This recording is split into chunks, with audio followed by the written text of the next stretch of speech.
Bon vendredi à tous, madame, messieurs. C'est la revue des grandes unes avec des invités déjà sur ce plateau et également la presse disponible en kiosque. Vous aurez l'occasion de parcourir les tabloïds et autres parfums de l'actualité. La nouvelle expression parle de tenance politique. Achille Mbembe fait bondir Famine Dongo, c'est le titre proposé par le tabloïd. Le journal explique que l'écrivain a lancé un appel à la diaspora camerounaise afin qu'elle se mobilise pour libérer le Cameroun, pris en otage par les régimes successifs de Yaoundé depuis 1958, après une exégèse de la sortie de Mbembe. Le ministre de l'Enseignement supérieur tourne également en direction le projet de marche imaginaire venant donc de lui demander, avant de lui demander comment il veut libérer un pays aujourd'hui alors qu'il est libre depuis 1960. C'est en page 3 du journal. Le journal parle également de gestion des sociétés d'État. Révélation sur ces dernières années. Un expert a fait l'autopsie sans complaisance donc de la gestion des entreprises publiques au Cameroun. L'intégralité du document dans cette édition également, de la page 5 à la page 8. On parle des conseils régionaux, les visages des chefs traditionnels et l'ECAM vient de publier la liste des autorités traditionnelles qui veulent gérer l'administration moderne. C'est un dossier à lire également ce matin. Le même journal s'intéresse à la décentralisation avec le Premier ministre qui met la pression. John Gouté demande donc aux ministres concernés par le transfert des compétences aux régions de faire tenir sous UTN donc les projets de textes relatifs assortis des cahiers de charges. C'est en page 3 du journal La Nouvelle Expression de ce matin. L'autre journal disponible en kiosque, c'est L'Œil du Sahel qui parle de reprise des activités de Cameco. 28 vols hebdomadaires pour desservir le Grand Nord, c'est ce qu'on dit en page 5. On parle également de Garoua, 140 cartons de produits illicites donc saisis par la douane. C'est en page 7 et on s'intéresse aussi à la rentrée scolaire. Les bonnes affaires des motos taximens à Maroua, c'est ce qu'on lit également en page 7 aussi. Le journal s'intéresse à la débrouillardise, le fer à charbon, court-circuit justement les délestages dans la Damawa. On le voit à travers l'article proposé par le journal en page 12 de L'Œil du Sahel disponible en kiosque ce matin. Le journal Le Messager parle notamment de décentralisation avec le bluff de la méthode de John Gouté. Le journal explique qu'il y a eu des ménages et maintenant le mystère qui entoure justement toujours le transfert des compétences au niveau des collectivités territoriales décentralisées. Pourquoi certains ministères n'arrivent pas à le faire? Il met donc la pression à ces départements ministériels de le faire au plus vite. C'est à lire également dans l'article proposé par le Messager de ce matin. Le Messager parle également des régionales. La guerre des chefs dans le Kunki, on le voit à travers l'article de ce matin, pour dire simplement que les chefs Banjoun, Bayangam et Batoufam ont en porte-à-faux donc du consensus prôné par le comité central du RDPC. C'est à lire en page 3 du quotidien Le Messager ce matin. Le journal Émergence parle de concours dans les grandes écoles. À quand la fin des scandales? C'est une question. Si une fois encore l'ENAM s'illustre, les autres écoles n'en sont pas moins épargnés. 10 experts s'affrontent déjà autour de cette question également ce matin. C'est un dossier à lire de la page 3 à la page 4. On peut parler également d'éducation primaire. Une priorité pour le maire d'Atok, c'est à lire dans le journal ce matin. Et puis Mutation parle de meurtre de Kribi. L'amour est violent. C'est le titre proposé par le journal. Simplement pour dire qu'on parle des révélations sur le concubinage tumultueux qui a d'ailleurs conduit à la mort de Arthur Akono. La fille cruelle, placée donc en détention provisoire, c'est en page 5 du journal Mutation de ce matin. Mutation également, d'autres informations aussi. Alors le journal Le Jour parle de 5 jours après la rentrée. Pourquoi plusieurs livres scolaires sont donc introuvables? C'est une enquête proposée par le journal ce matin, de la page 2 à la page 4. Vous aurez l'occasion de lire et de savoir, puisque le reporter a donné la parole à plusieurs acteurs également du secteur pour comprendre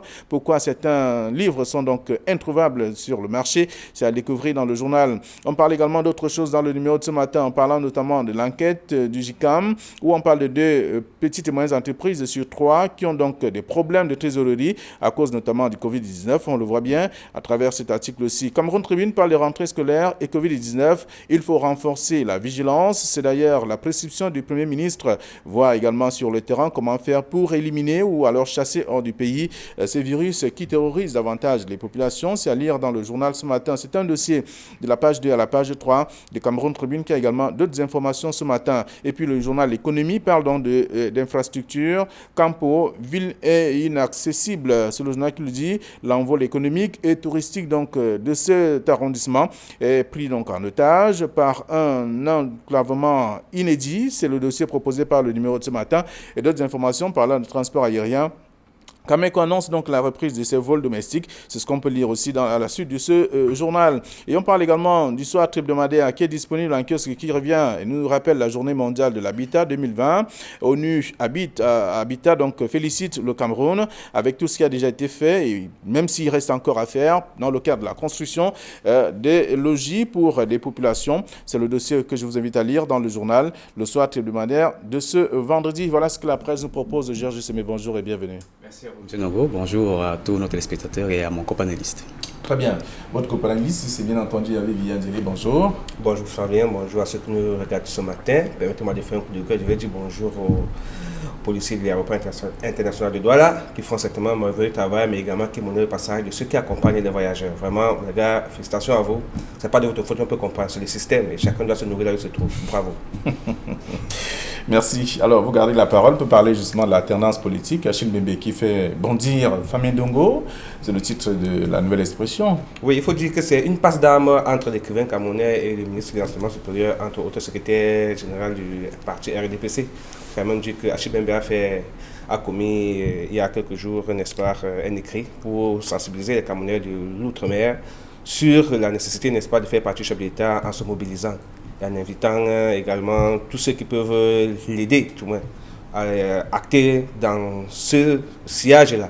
Et vous vous souvenez qu'effectivement, il le fait, c'est en marge de la marche du 22 septembre dernier qui avait commandité le MRC pour pouvoir amener le chef d'État, n'est-ce pas, à partir. Vous vous souvenez que c'était l'un des motifs de cette marche qui n'a pas effectivement été total sur l'ensemble du triangle national, mais qui a fait l'effet qui a obligé la presse de en parler pendant longtemps. Et vous comprenez que le ministre de l'Enseignement supérieur devrait se moquer, n'est-ce pas, des écrivains, tout en faisant comprendre qu'on ne peut pas libérer un pays qui est indépendant depuis 1960 du moins. Donc c'est une passe d'armes entre deux intellectuels qui intéressent la nouvelle expression. C'est la même lecture que vous faites, Georges Semé, à la suite de la réaction, en tout cas, de Achille Mbembe qui fait bondir.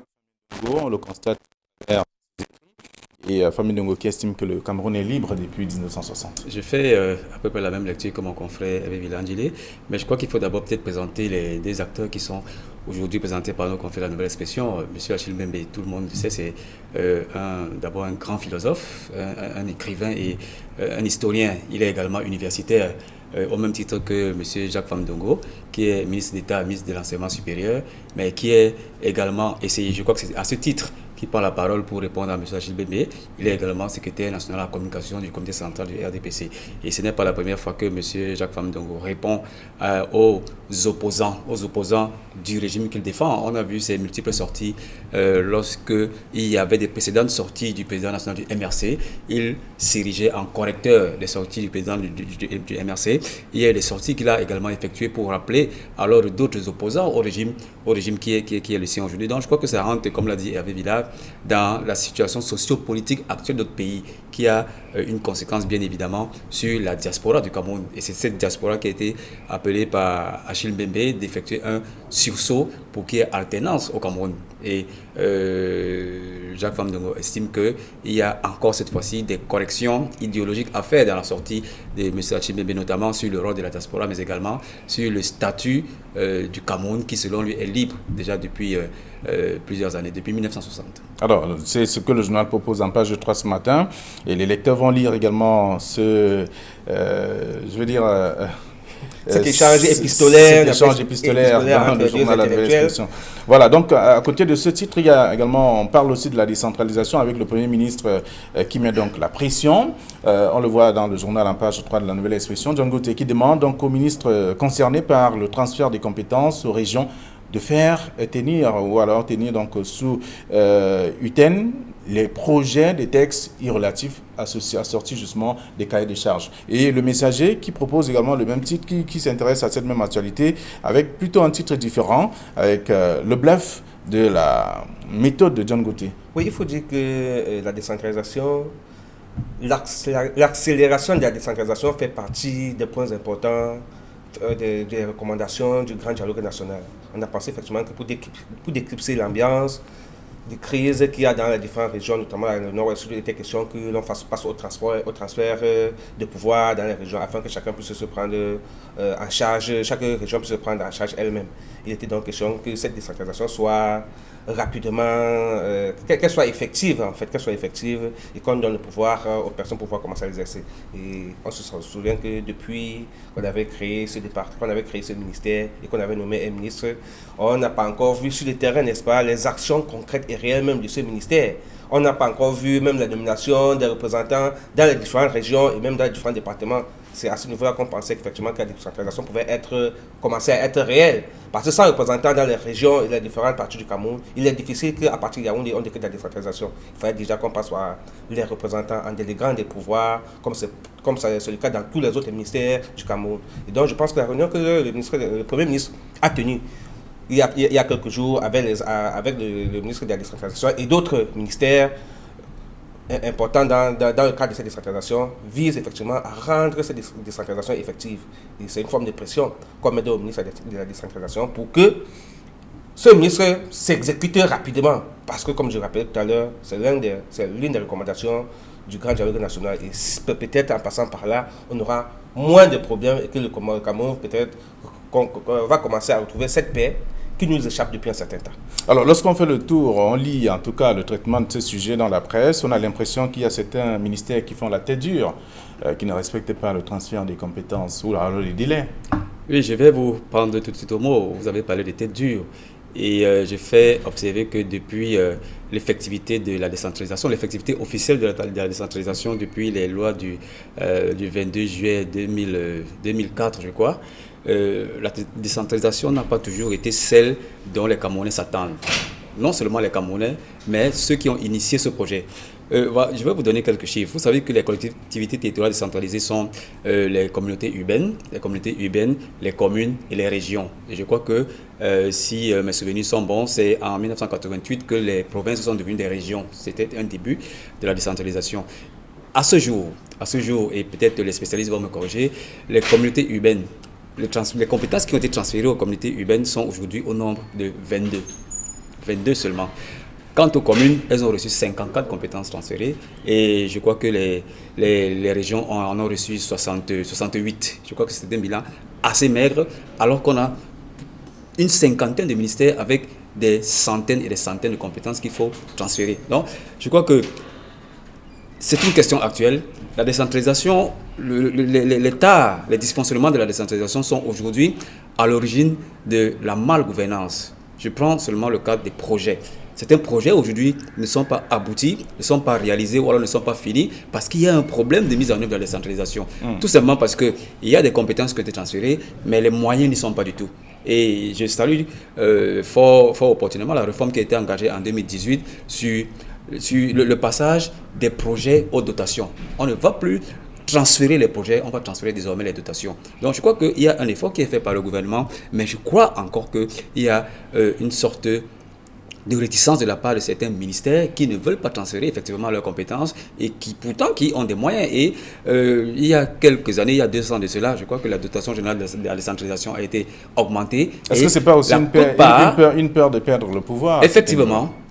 Et la quote-part des collectivités territoriales décentralisées dans le budget de l'État a augmenté également et est passé de 15%. Donc je crois qu'il faut respecter les instructions qui ont été données par le président de la République, implémentées par le Premier ministre, afin que la décentralisation, qui est un aspect très important de la gouvernance, parce que ça peut être l'une des causes de la crise anglophone aujourd'hui, et certains pensent que si on accélère la décentralisation, ça va résoudre en une partie la crise anglophone. Donc je crois qu'il faut mettre la pression sur ces ministres qui sont chargés d'implémenter la décentralisation afin qu'elle soit définitivement accélérée parce qu'elles ont les outils pour ça. Et je crois qu'il y a également les moyens pour le faire. Il reste à présent juste un moyen de volonté politique. Et je crois que cette volonté politique n'existe pas dans certains ministères. On n'a qu'une vingtaine de ministères qui sont déchargés de ces transferts. Et je crois que c'est bien maigre depuis que la décentralisation est consignée dans la Constitution de 1996. Alors, on parle depuis quelque temps de conseils régionaux. Est-ce que ce sera justement une coquille vide parce que ces conseils vont justement travailler avec des moyens qui seront à leur disposition, mais si les compétences ne sont pas transférées, ça va certainement faire problème. Justement, ce sera très difficile aux différents aux conseils régionaux de pouvoir travailler parce qu'en fait, vous savez, et la décentralisation, ça a pour mission, n'est-ce pas, dans les missions de la décentralisation, c'était le transfert de pouvoir et de fonds également. Or, pour permettre à chaque collectivité territoriale décentralisée de pouvoir s'auto-gérer. Et quand vous vous auto-gérez, vous connaissez les problèmes que vous avez, vous savez où se trouvent les priorités. Malheureusement, quand c'est toujours centralisé, il est difficile de résoudre les problèmes. Parfois, les problèmes qui sont résolus chez vous ne sont pas dans la ligne des problèmes prioritaires. Et même le suivi de certaines actions posées dans certaines localités ne sont pas parce qu'il faudrait toujours que les gens partent du pouvoir central pour venir superviser. Et ça ne marche pas forcément. Et il faut quand même reconnaître que l'un des facteurs qui freine cette décentralisation, c'est la corruption. Parce que c'est à partir de Yaoundé qu'on va décider de qui va construire quel pont à Douala, quelle route à Douala. Et vous voyez, dans le processus de passation des marchés, on sait toujours que les barches se font pour comprendre qu'il y a des gens qui ne voudront jamais accepter le soir réel. Pourtant, on sait qu'à Douala, on a un problème d'eau, qu'il y a des coupures d'eau et que Douala a besoin d'avoir son budget sur le plan régional pour pouvoir prendre en charge ce problème. On sait qu'à Douala, chaque fois qu'il y a des pluies, il y a inondation. Donc, Douala sait qu'avant que la nouvelle saison de pluie n'arrive, nous devons curer nos caniveaux, prendre des mesures. Et on a besoin des fonds. Et si on transfère ces fonds à Douala, je suis sûr que la communauté urbaine et toutes les autres collectivités territoriales décentralisées pourront rapidement sauter saisir et sauter gérer. Même chose dans les autres régions. Mais malheureusement, comme vous le faisiez comprendre, c'est la corruption qui reste un élément majeur. On ne veut pas transférer. Les gens ont peur. Pourtant, il faut tout simplement commencer par un seul exemple et l'apprécier. Si on n'a pas osé Flavien Valeur-Nongo, on ne saurait pas à quoi s'en tenir. Donc j'invite les uns et les autres à pouvoir dire non. C'est quand vous avez donné la liberté à un enfant que vous savez de quoi il est capable. Le gars se découvre. Vous découvrez vous-même ses compétences. Mais quand vous le maintenez en disant que vous voulez l'auto-gérer toujours comme vous le faites, ça ne marche pas forcément. Il ne vous donne pas le maximum de son rendement. Donc il faut mettre les gens sur le terrain et dire ok, voilà les moyens, jetez-vous à l'eau, on va voir de quoi vous êtes capable. Et peut-être comme c'est un galop d'essai, on pourra voir, s'ils échouent, on pourra reprendre le pouvoir en disant non, monsieur, vous avez échoué. Mais si vous ne le mettez pas à l'essai, vous ne pourrez pas découvrir le potentiel. Oui, le sujet est très important. Très important parce qu'il concerne chaque Camerounais, il concerne le fonctionnement de notre État et il concerne même la sécurité nationale. Et je pense que autant, je suis parfaitement d'accord avec le titre de la nouvelle expression qui inscrit que le PM, le Premier ministre, met la pression sur les ministres qui n'ont pas rempli leur cahier des charges en matière de décentralisation. Autant je ne suis pas tout à fait d'accord avec celui du messager qui pense que c'est plutôt le grand bluff de la méthode de Dion Ngouté. Non, M. Dion Ngouté est venu trouver une situation catastrophique en termes d'application à la décentralisation. La situation était pourrie, complètement pourrie depuis 2004. M. Dion Ngouté est arrivé il y a à peine un an et demi. Et je crois qu'il a fait sa part. Il a fait sa part avec une nouvelle dynamique qu'il a donnée dans l'implémentation de la décentralisation. Et il a entre ses mains le parachèvement du processus de décentralisation avec l'élection régionale qui se profile à l'horizon, qui est, je crois, le 6 décembre. Donc, il est en charge de parachever. Donc, je ne peux pas partager ce point de vue en disant qu'il s'agit d'un grand bluff de M. Dion Ngouté, mais je crois tout simplement que là où il devrait frapper, c'est de sanctionner, j'espère qu'il en a la capacité, de sanctionner tous les ministères qui, sous week-end, ne vont pas obéir à ces instructions.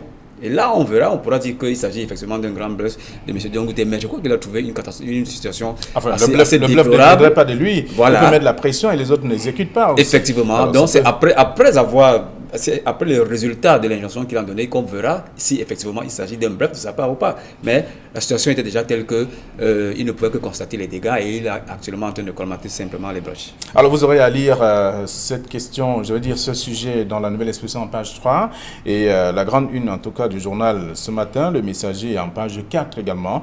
Autre chose, Émergence parle de concours dans des grandes écoles ce matin. À quand la fin des scandales? C'est une question. Si à l'ENAM on évoque le sujet, d'autres grandes écoles sont également concernées. Oui, mais il y a déjà 10 experts qui s'affrontent autour de cette question. Oui, il faut dire quand même qu'une fois encore, l'ENAM fait parler, cette institution fait parler d'elle encore avec ce scandale où le directeur aurait fait entrer dans cette école près d'une trentaine de personnes, membres de sa famille. Je pense que ça fait le tour des médias, des réseaux sociaux depuis un certain temps, des choses qu'on dénonce. Maintenant, on a l'impression que, ça donne l'impression que chaque fois que vous êtes directeur quelque part, vous avez, c'est votre part de gâteau que le chef d'État a donné, donc vous devez partager ça à votre famille. Pourtant, c'est une école nationale ou d'administration où tous les Camerounais qui ont la compétence et qui peuvent y entrer en le méritant devraient y être. Donc c'est en fait une manière de tourner en dérision cette histoire, et on rappelle également que ce n'est pas que le cas de l'ENAM, que depuis plusieurs années déjà au Cameroun, pour entrer dans des écoles où l'emploi est garanti à la sortie. Où l'emploi est garanti à la sortie. À l'université, on a rarement ce problème parce que, bon, vraiment, quand on sort de l'université, chacun se bat. Mais les écoles où l'emploi est garanti à la sortie, les responsables là-bas, ça arroge un certain nombre de pouvoirs, se permettent un certain nombre de comportements qui ne sont pas toujours catholiques et qui sont décriés. Donc, c'est du coup rappeler au chef de l'État, du moins à nos gouvernants, que c'est l'occasion de prêter une oreille attentive, jeter un regard là-dessus et de ramener les uns et les autres à l'ordre, parce que l'institution n'appartient à personne, l'institution appartient à tous les Camerounais. Et il faut quand même rappeler que ça fait partie des frustrations. Chaque fois que vous avez demandé à un jeune de faire un concours, c'est que ça ne vaut pas la peine de faire ce concours. Il faut d'abord le monnayer. Du moment que vous n'avez personne, vous ne connaissez pas quelqu'un qui est quelqu'un quelque part, ça ne vaut pas la peine d'y aller parce que les places sont déjà réservées à certaines personnes.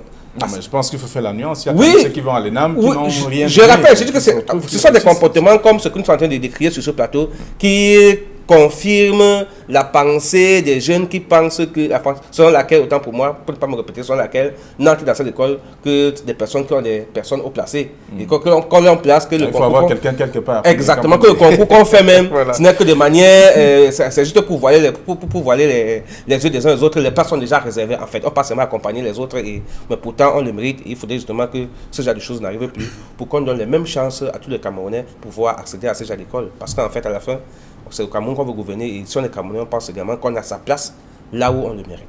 Alors, Georges Sémé, vous lisez la presse. Je veux dire ce que mes gens nous proposent ce matin, parlant de cette question. Quand la fin des scandales au niveau de l'ENAM, il y a bien d'autres grandes écoles qui sont concernées. Est-ce qu'on peut parler du concours de l'ENAM sans faire allusion à un quelconque scandale à la fin, je veux dire lors de la proclamation des résultats? Alors, c'est une question pertinente qui a été posée ce matin par nos confrères d'Émergence, mais c'est encore plus une question réaliste. Réaliste vu la récurrence des faits. Et là, ça répond pas seulement à la question que vous venez de me poser. Ce n'est pas la première fois qu'on accuse les grandes écoles du Cameroun de verser quelquefois dans des considérations qui ne sont pas des considérations équitables et républicaines. Il n'y a pas que l'ENAM, et Hervé Villa l'a relevé, il y a des dizaines de grandes écoles au Cameroun et à chaque fois ce sont les mêmes faits. Les travaux publics par exemple. Voilà, les travaux publics, les postes, les RIC, etc. Voilà, etc. Et la récurrence de l'ENAM nous inquiète un tout petit peu parce qu'on est en droit de se demander s'il s'agit effectivement s'il s'agit d'une prise en compte des critères qui sont basés sur le mérite. Le mérite, je parle du mérite intellectuel et le mérite des niveaux des candidats qui sont admis à ces concours. On est en droit de se poser cette question parce qu'au fil des années, on s'aperçoit que malheureusement, il ne s'agit plus de cela. Est-ce que c'est un mérite devenu tribal? Est-ce un mérite de copains? Est-ce un mérite familial? On s'interroge. Il faudrait quand même que ces personnes qui sont en charge de diriger ces grandes écoles excellent un tout petit peu par la communication et qui nous expliquent sur quelle base on voit ces listes qui sont complètement uniques aujourd'hui. Et ce n'est pas seulement l'exemple de l'ENAM. On peut aller plus loin.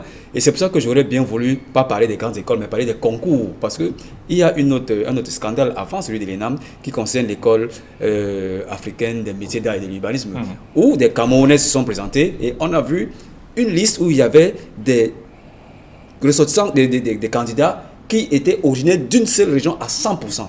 Donc, il faut qu'on communique là-dessus et qu'on nous dise sur quelle base ces personnes sont choisies ou ces personnes sont admises, parce que ça crée des frustrations et ça démontre que la gouvernance aujourd'hui n'est pas une gouvernance républicaine, qui n'est pas une gouvernance équitable. Alors, on n'a pas parlé uniquement de concours, mais c'est plutôt intéressé aux grandes écoles. Oui, mais ce sont les grandes écoles qui émettent des concours. Et je crois qu'il faut prendre ça, grosso modo, en parlant plutôt de concours, pour prendre en compte les Camerounais qui représentent le Cameroun dans les grandes écoles internationales. Donc, je pense que c'est une question centrale sur la gouvernance d'autres pays et on devrait plutôt, ceux qui sont aujourd'hui accusés d'avoir fait soit dans le tribalisme, soit dans le copinage, devraient plutôt communiquer en nous donnant les détails sur les critères qui ont milité l'unanimité en faveur de leur choix.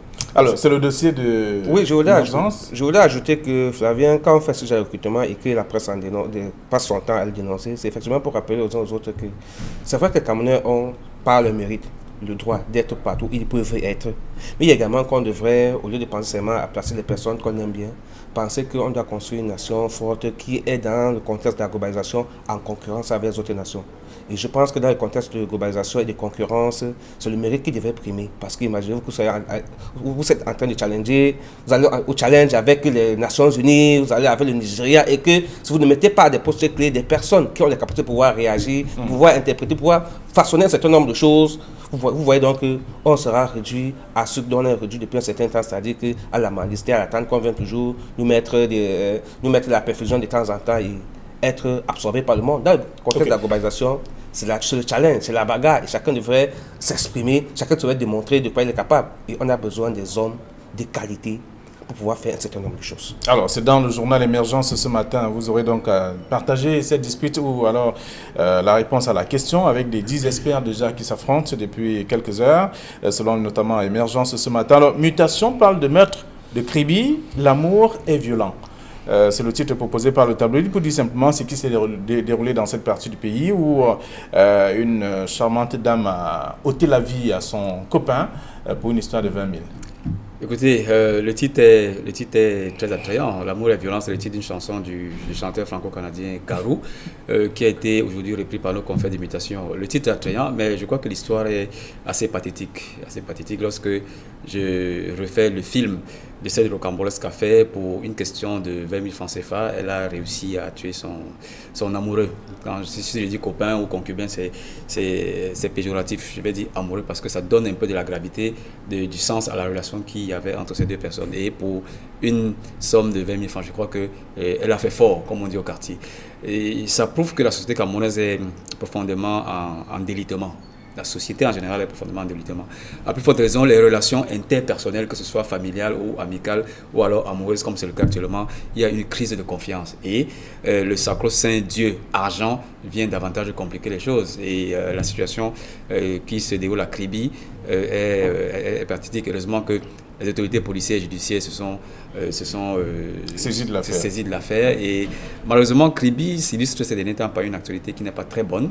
Avant celle-ci, il y a cette actualité du sous-préfet qui n'a pas été lui aussi tendre envers sa concubine. Je crois que c'est une mauvaise publicité pour la ville de Kribi, mais c'est encore plus une très mauvaise publicité pour la société camerounaise. Et moi, je crois que ces questions devraient plutôt être réglées de la façon la plus diligente. Mais les couples aujourd'hui qui vivent en concubinage ou alors qui sont aujourd'hui en mariage devraient plutôt savoir comment régler leurs affaires sans que ça ne sorte hors de leur maison. Mais malheureusement, le spectacle que nous offre aujourd'hui l'histoire des couples, c'est que on quitte de la maison à la rue et de la rue à la prison. Voilà. Donc, est-ce que le titre de la nouvelle expression reflète la réalité que nous vivons de l'amour? L'amour est violent. Il y a Donny Aoud qui a dit dans un de ses morceaux, heureux celui qui n'a pas connu l'amour, les rêves et les déceptions. C'est pour vous dire que l'amour a toujours été violent et maintenant chacun a su, chacun en fonction de ses capacités intellectuelles, intrinsèques, même réussir à dompter la douleur. Parce que chaque fois que vous avez aimé, vous avez ouvert votre cœur, vous devez être blessé, vous pouvez être déçu. Maintenant, c'est la manière de gérer la déception qui varie d'une personne à l'autre. L'amour a toujours été violent et que quand vous remontez même l'histoire du monde, vous allez découvrir que les crimes passionnels, il y en a pêle-mêle dans toutes les sociétés. Ce n'est pas seulement l'apanage de la ville de Kribi, ce n'est pas seulement l'apanage du Cameroun. Même si on va comprendre qu'il y a trop de tensions au Cameroun ces dernières années. Mais c'est que l'amour est violent. Donc, quand Donny Aoud a chanté comme ça, il y a plusieurs années à l'avance, parce que peut-être lui-même avait été mordu. C'est pour dire qu'il faudrait justement... Non, il exprimait la pensée de quelqu'un d'autre aussi. Oui, pourquoi pas. Mais il est un homme, il doit aimer. Quand vous aimez, vous devez être déçu par un comportement de des lettres que vous aimez. Ça arrive dans tous les groupes. Maintenant, on va tout simplement inviter les uns les autres à pouvoir cultiver le pardon. Et c'est à ce moment qu'on a besoin d'avoir un conseiller matrimonial pour ceux qui sont mariés, ou bien pour ceux qui aspirent à se marier, ou bien encore être chrétien, ou du moins être plus élevé sur le plan moral, pour pouvoir dominer un certain nombre de choses. Auquel cas, dans les rues, ou bien tous les jours, les ménages, on tabasserait, on tuerait à tout bout de champ. Mais non, c'est pas ça. Il faut cultiver le pardon. Et je pense que tant que vous mettez ça en avant, le pardon, l'amour lui-même, on dit souvent qu'en amour, il faut accepter toutes les peines, parce qu'en réalité, c'est quand vous cherchez à façonner votre être aimé que vous constatez qu'il y a déception. Or, si vous acceptez l'être aimé tel que l'être est, il est difficile que vous trouviez en lui des défauts parce que vous ne voyez pas au-delà de lui, au-delà de l'être quelqu'un d'autre. Donc maintenant, ce que je disais, c'est qu'il faut apprendre à pardonner. C'est la seule chose qui peut permettre à un couple de rester uni pendant longtemps. Alors, peut permettre aussi à une nation de rester unie pendant longtemps parce que du coup, ça arrive toujours pouvoir savoir pardonner. Alors, je sais bien, vous vous souvenez quand même qu'un ami nous disait qu'il transformait les défauts de son épouse en qualité. Je crois que ce sont des petits mots qui sont de rien du tout, mais qui ont leur importance et leur signification. Parce que, comme je le faisais observer tout à l'heure, la société camerounaise est en crise dans les relations multiformes que nous avons au quotidien. Et le cas actuel qui traduit une passion entre deux personnes se transforme subitement en une tragédie devrait nous interpeller. Et nous avons tous des compagnes avec qui nous vivons, qui vous dit que moi, Georges Sébé, j'ai quelquefois failli à mon devoir financier à l'endroit de ma copine. Mais elle ne s'est pas fâchée, elle n'a pas sorti pour autant un couteau pour m'assommer. Non, je pense qu'on devrait cultiver le pardon, comme l'a dit Hervé Villandilé, et ce n'est que peut-être avec ce pardon que la société camerounaise et les relations interpersonnelles puissent être sereines. Sous les toits, beaucoup de choses se déroulent, il faut le dire quand même. En tout cas, en parlant également des mutations ce matin, on parle de meurtre, de Kribi avec l'amour qui est violent. C'est le titre proposé par le tabloïd. Vous aurez également l'occasion de lire, de comprendre quel est le traitement qui a été réservé à cette autre actualité et donner le sens aussi à ce traitement. Alors, le jour parle donc de 5 jours après la rentrée scolaire. Pourquoi plusieurs livres scolaires sont introuvables? C'est une enquête menée par le... Oui, difficile de répondre à cette question avec les mots justes et avec les exactitudes. Je pense qu'il n'y a qu'une seule personne, c'est le ministre de l'enseignement secondaire, c'est le ministre de l'enseignement des bases qui peut avoir les éléments de réponse. Et tous ceux-là qui sont dans le conseil du choix des ouvrages de manuels scolaires au programme aujourd'hui. Donc il faut quand même dire que je pense que l'une des raisons que je peux penser honnête et humble, c'est que la Covid-19 qui a paralysé le monde entier pendant au moins 6 mois, elle n'est pas finie, peut être l'une des raisons parce que vous savez que la plupart des manuels scolaires sont produits à l'étranger et acheminés chez nous. Ça fait qu'on me répondra que mais en termes de prévision, on savait que le livre devait arriver cette année, pourquoi on a attendu que le Covid intervienne? Non. Il faut dire que c'est peut-être l'une des raisons qui est l'une des causes qui justifie le fait qu'on a quelques manuels qui manquent. Et mais il faut aussi rappeler que chaque année, généralement, c'est le même scénario. Parce qu'en fait, parfois, au moment de choisir l'ouvrage, on ne s'est pas rassuré qu'on aura l'ouvrage au pays au moment opportun et à nombre important. Parfois, la quantité qui est arrivée au pays n'est pas suffisante pour satisfaire tous les élèves, tous les écoliers. Et tout simplement parce qu'au moment où on choisissait le livre, on n'a pas mis la pression sur l'auteur du livre de rassurer la communauté éducative sur le fait que, sur la disponibilité de l'ouvrage. Donc, c'est autant de questions autour desquelles on peut s'interroger et certainement améliorer l'avenir parce que c'est vrai, le constat est fait, mais il faudrait qu'à partir de ce constat, on se projette pour la rentrée scolaire prochaine pour éviter que ça ne se reproduise plus. D'accord. Dans le système anglophone, quand même, c'est davantage perceptible. Oui, je crois que comme l'a dit Hervé Villa, c'est un phénomène qui est cyclique chaque année, chaque rentrée scolaire.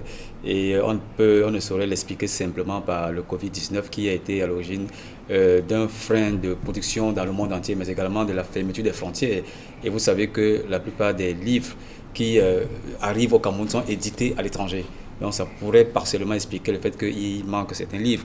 Mais vous savez qu'il y a une liste d'éditeurs, il y a une liste d'éditeurs des manuels scolaires qui ne disposent pas toujours de la capacité financière à produire, à commander en masse des livres. Donc ça devrait également expliquer le fait que sur les étals aujourd'hui, nous ne trouvons pas certains livres. Merci. Merci à vous, chers messieurs, d'être venus sur ce plateau et partager avec nos chers téléspectateurs. Alors, le président du vendredi soir fait amender. Il nous a fait faux bon et je pense que c'est le moment de faire un coup d'état en douce. Oui, je veux passer à... Allez, bon week-end à vous, chers messieurs, et on se retrouve lundi lorsqu'il va être 9h20 sur Equinox pour l'édition première de la semaine.